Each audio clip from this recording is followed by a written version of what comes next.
Hello mga kasuki! For today's video ay eto na naman tayo sa panibagong vlog natin.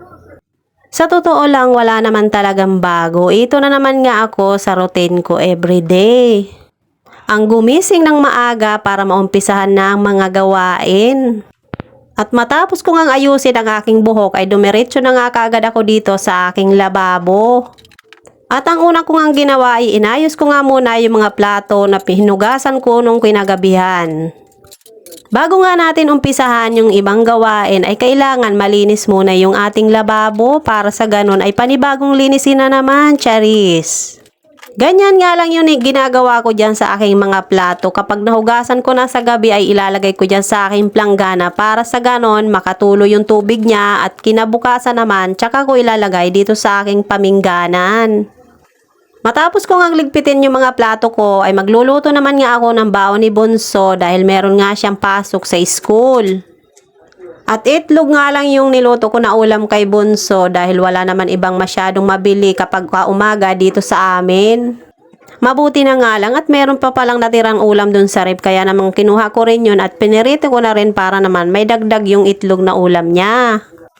Wala na nga akong hila-hilamos dyan dahil pagkabangon ko nga inayos-ayos ko lang yung buhok ko. Pagkatapos dito na kagad ako dumiretso sa lababo ko. At habang ako nga ay nagluluto dyan ay nagising na rin nga yung panganay ko dahil halos sabay nga ang pasok nila ni Bunso. Magkaparehas nga sila ng oras. Ito lang talaga yung ulam na mabilis lutuin. Kung hindi itlog, hotdog, langgonisa, ayan yung madalas na binabaon nitong aking bunso. At habang nagluluto nga ako dyan ay hindi pa nagigising yung bunso ko kaya naman panay nga ang tawag ko dyan. Naluto na nga yung itlog kaya lang yung bunso ko ay hindi pa rin nagigising. Abay nauna pang maligo yung ate niya. Sa totoo lang talaga yung ulam na yan na niluto ko ay sa bunso ko lang talaga yan. Uulamin niya at babaunin niya. Wala nang ititira sa amin, lahat sa kanya. Charis. O ayan, eto na nga yung finished product. Aba, pinakita pa talaga ng person. At syempre, tapos na ako magluto. Kaya pumunta naman ako dito sa aming bakery at nagbili na ako ng pandesal, pang almusal baga. At matapos nga akong bumili ay tumawid na nga ako ng kalsada dahil bibili naman nga ako ng palaman. Ano kayang bibiliin kong palaman?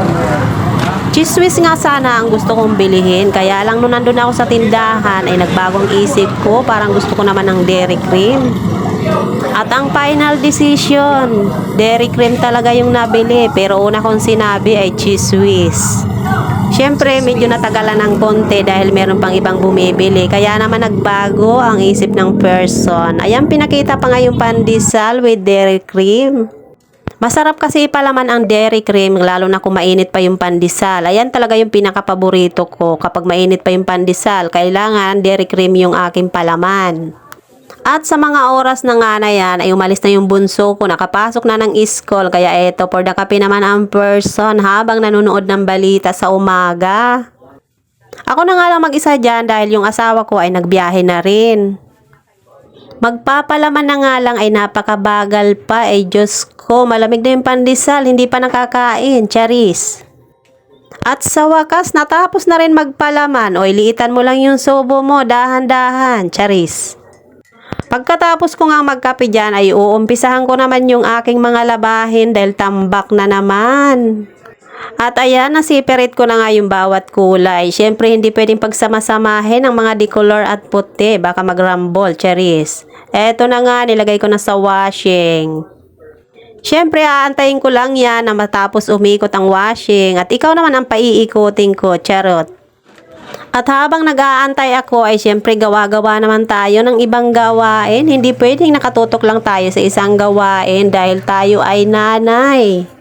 Sige, hanggang sa muli. Thank you for watching. Bye!